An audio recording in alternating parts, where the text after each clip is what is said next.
Hi, I'm Zibby Owens, the creator and host of the award-winning podcast that you're listening to right now. Thank you so much, called Moms Don't Have Time to Read Books. It is a daily podcast, 365 days a year, and each day we talk to an author about all of the things related to their career, their book, their life, and more in 30 minutes or less, because who has time? I am now an author myself, although I wasn't when I started this podcast, and you can get my new memoir, Bookends, a memoir of love, loss, and literature, wherever books are sold starting July 1st, and my children's book, Princess Charming. You can learn more about me at zibbyowens.com, but really you're here to learn more about the authors, and that is what we're going to do.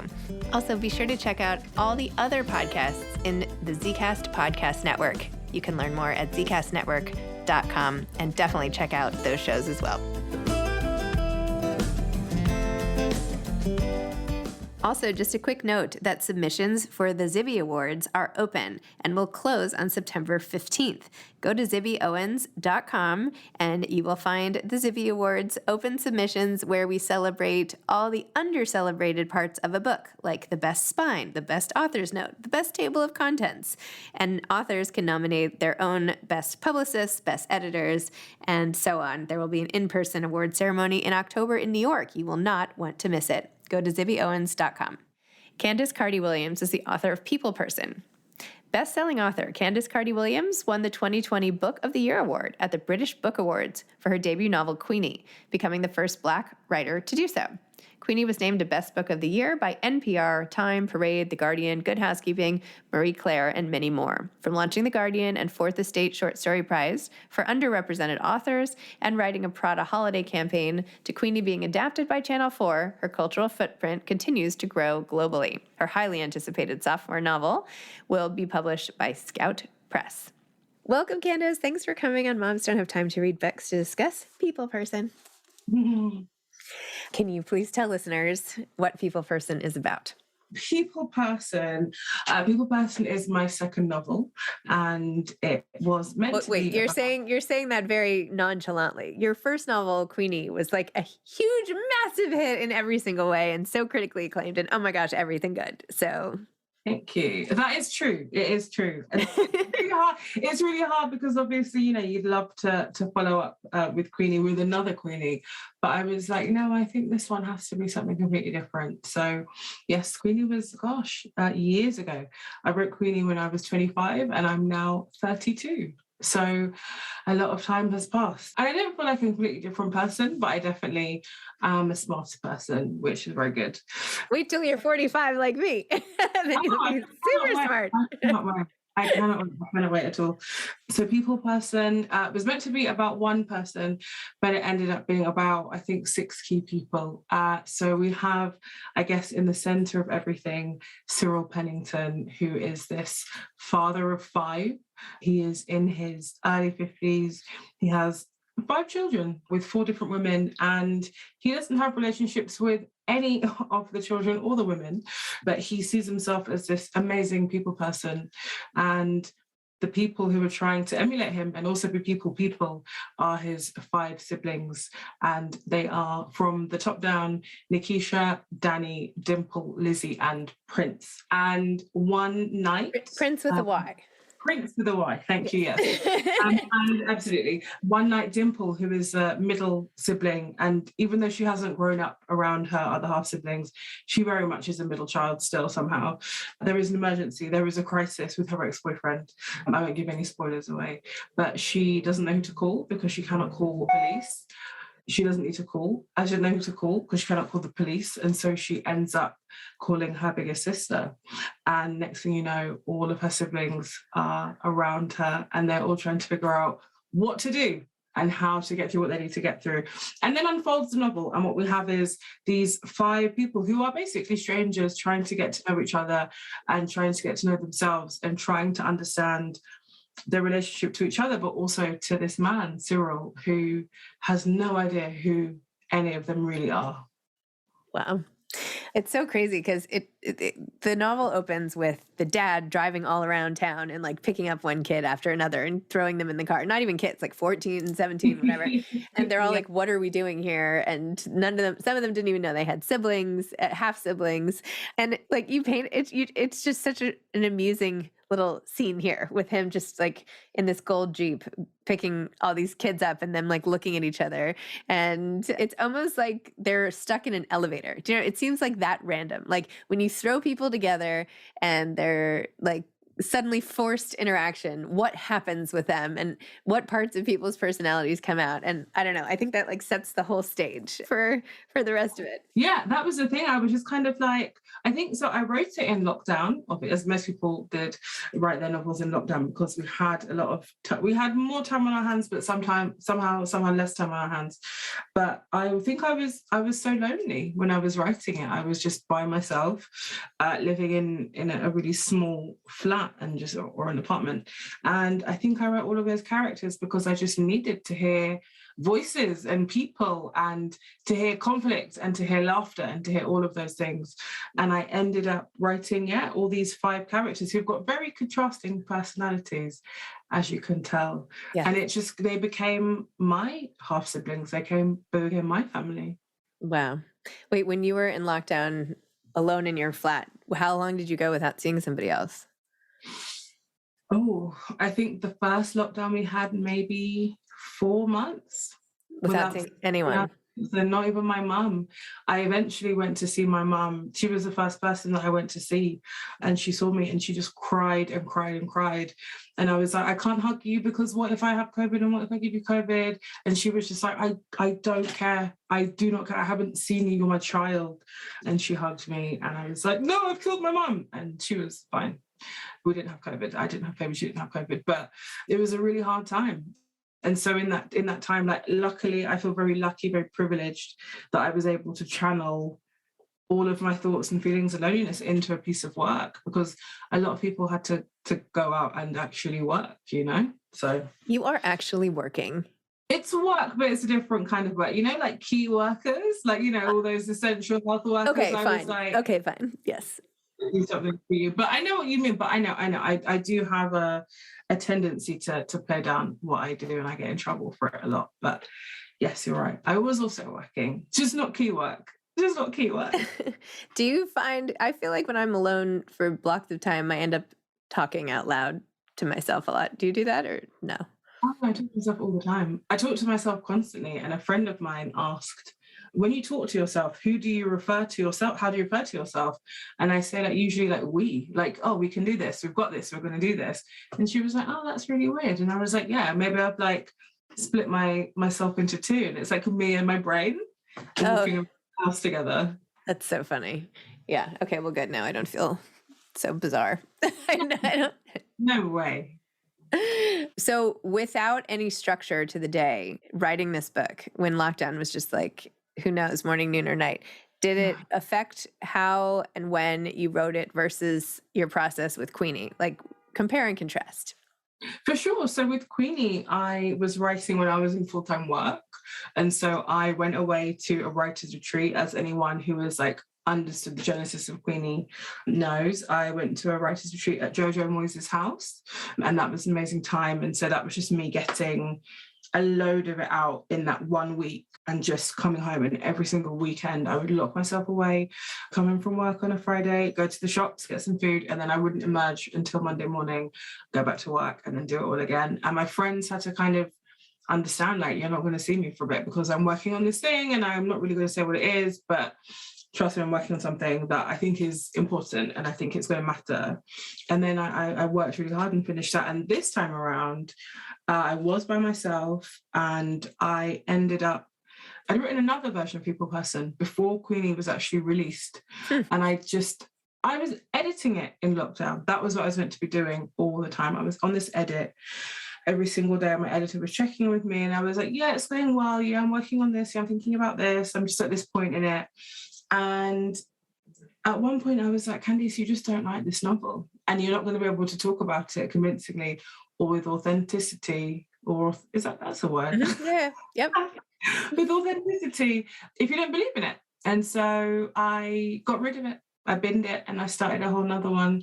And then the next time I saw her, when we were able to kind of see people, but from a distance, she asked she's like, you've been really quiet. How's the edit going? And I was like, well, I've started another book. And she was like, okay, we're going to push it back again. Okay, I get you. And so this time it was different, but I remember just one night when this idea came to me, just suddenly seeing all 5 of these characters really clearly in front of me. I remember where I was sitting, I remember what I was eating, I remember what I was doing. And I just saw these 5 people and I was like, oh, it's their story. And so for the first night, I wrote 11,000 words. Oh, and that was between like, yeah, I'm one of those. I'm a really intense writer. But that was between 11 p.m. and 6 a.m. I just wrote the first 10,000 words. And a lot of that hasn't really changed from my head, the first draft of it to now, because it was just like, I know very clearly who these people are and what they're going to do. And then spent the rest of the time refining it and editing it and going through it and just making sure I was always checking in with who those characters were. But it was a very different process because this time I wasn't inspired by people on the street, people on the bus, my colleagues, my friends.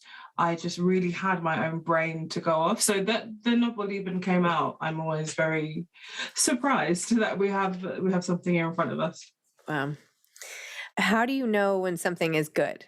Like what you wrote in the middle of the night? Like, do you read it the next day? Like, do you ever read it out loud? Like, how do you, or did you just get this feeling like this is what it is? It's totally like, I just feel it. I think because I believed it and because I believed them. And obviously like the plot of the novel is, is really like, I'm really pushing fiction to the limits. I'm just kind of like, yeah, this is a book. It's not real. Queenie was based in so much realism and so many real conversations, so many real relationships. And this was just like a complete departure from that. It was like, no, I'm going to play with the fact that I can write a fiction novel.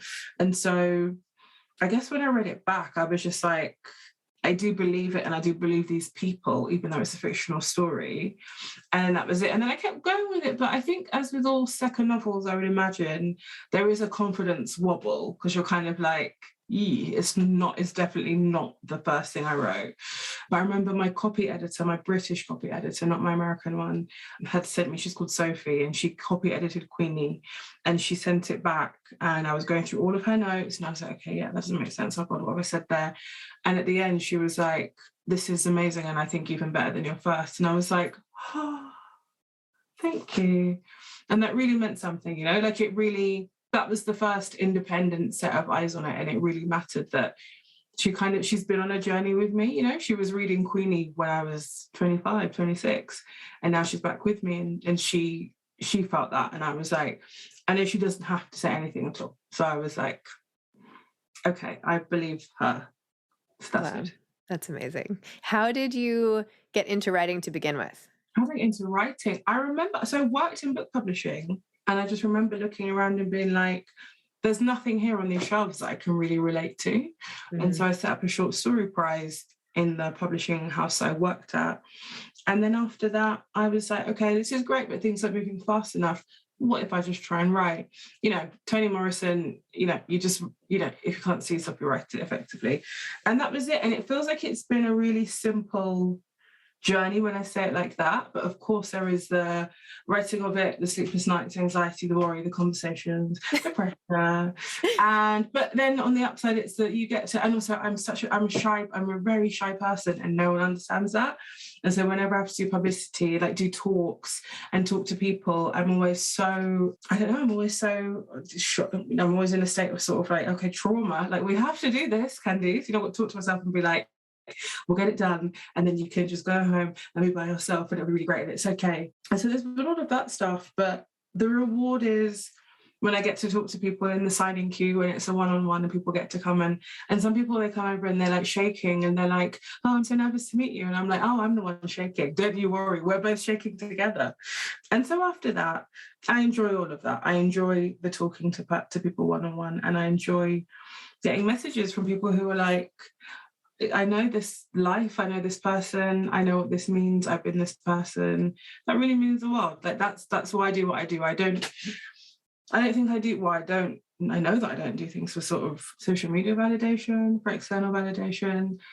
I just really want people to be able to be like, oh, yeah, thank you for seeing me. I did an event on Monday and a woman in the question and answer period, she said that I was very forgiving of Cyril Pennington. Mm. And she said, my dad is a Cyril, and I wouldn't have been that forgiving. But reading this helped me to let go of that belief, or helped me to understand that I should forgive. And I was like, if I can do one thing, it's that. I was really tearful because it was really amazing. So yeah, from where I was then when I was younger, and just being like, I just want to connect with people in the ways that allow them to see themselves. And to now, it's kind of like, I just see it as being able to achieve that. And that's amazing to me. Wow. I love that. So awesome. Very inspiring.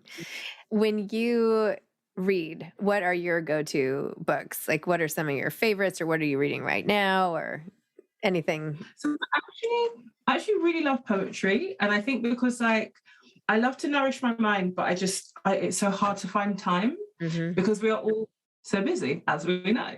And so I'm not even a mum, can you believe? So I'm just kind of like, I'm just busy. It's real. This podcast is for everyone. I know I have it that way because I'm a mom, and that's the view from which I see everything, but it's for anybody who's busy and wants to learn about books. So that's most people in the world. Exactly. No, exactly. And so I read a lot of poetry because I love to I think that poets are so amazing at packing so much meaning, so much heart, so much feeling into a handful of lines. I think it's an incredible thing. So I always try and have a poetry book nearby.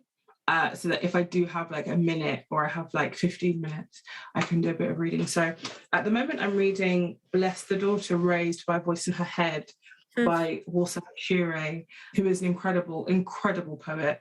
And so I keep this on my desk and I read it, even if I read it over and over again when I have like downtime from writing or I'm waiting in between interviews. And I'm about to read. I read that. Oh, so good. Did you love it? Love. So and as you can see, the difference is vast. Oh, we should say, because we're on a podcast, the love songs of W.E.B. Du Bois. Yes. And so I am the difference between this and the poetry is large, but I'm determined because I've heard it's incredible. And so I cannot wait for that. And so yeah, I had a really good podcast with Honoré. You should listen to it. She was like so open. It was really emotional. Anyway, in your spare time, which you don't have. In my spare time, which I don't have. And so a lot of poetry, but also fiction, they're my go-tos. But then I like to read a lot of nonfiction when I am not writing. But when I'm writing, I read a lot of nonfiction when I am writing, and then fiction when I'm not writing, because I'm always scared I'm going to borrow someone's voice. I haven't done it yet, and I don't think I will. But I'm always like, just leave that alone. Just in case. So I've just finished reading Viola Davis's autobiography, which has been... I have that. I have not read it yet. Was it amazing? And my mom just finished it. She's like, you have to read this. I was like, I know. I have it right here. So. No, I love a broad range of fiction and nonfiction and poetry. But I think at the moment, poetry has a really, really, really good, like a really big place in my heart. Wow. I feel like people who love to read poetry often write in a particular way. Not the same way, but I don't know. There's something about the pacing or something, or the, like the melody you can't quite hear. I can't quite describe, but I don't know. The lyricism, I don't know what I'm even saying, but it's also the feeling. I think it's also the feeling. And I think that I've been asked by various people, would you try some poetry? Would you try writing poetry? Would you try writing plays? And I'm always like, that's not my medium. My medium is very much novels. And I think it's kind of, to suggest that I could just like do poetry, I think is kind of like not diminishing what a poet does, but I think it's like, I highly respect poets as having a very specific way of telling a story, in a way that like I have reams and reams of pages to do that, and they just do it in sometimes 5 words. I know. It's so amazing. I remember like learning about poetry in school. I'm like, well, what do you mean? This is it? Like just these words, just I'm like, I don't get it, but then when I started reading more, I'm like, well, this is actually beautiful. And my little daughter actually just wrote a poem in school, but she made it look like she like put it in a shape, the words. Oh. I know. And it was so beautiful, like this beautiful poem in a shape. And I'm like, that's amazing. And I couldn't do that. Anyway, it's beautiful. But can't do that with novels, can you? So I think that poetry is always the winner. You could make maybe that shape with the stack of pages, The way you arrange them. That's true. Anyway, what advice would you give to aspiring authors? The advice I would always give, and I always love giving, is just get on with it and said in the most loving way, because I think that we can get in our own way and we can put all of these blocks in place, and other people put blocks in place for us sometimes. But I think the thing I kept telling myself whenever I had writer's block or whenever I doubted myself was just to get on with it, because I'm the only person who can write it. And I think that every single person who wants to write and who even doesn't want to write has a really amazing story to tell, because it's your own story and no one else can tell that for you. And so get on with it in a nice way. And then it's really freeing. It's really freeing to just do that. And it doesn't have to be perfect. I think you should write something called the confidence wobble. You said that earlier, and I just loved that turn of phrase, the confidence wobble. Very British, but it just so encapsulates that feeling and makes it feel like it's not that big a deal. Like everybody else is going to feel that way too. Like, oh, this is my second novel. Here comes actually, it kind of rhymes. Look, we just wrote a poem. Here's my second novel. Here comes the confidence wobble. Put that out together. There we go. We're writing poetry right and left. But yeah, so I think, but the confidence wobble is a very, very, very real thing. And I think that like everyone has it. Everyone loses their confidence. But I think it is a wobble, and I think you just kind of have to move with it and let it happen. Love it.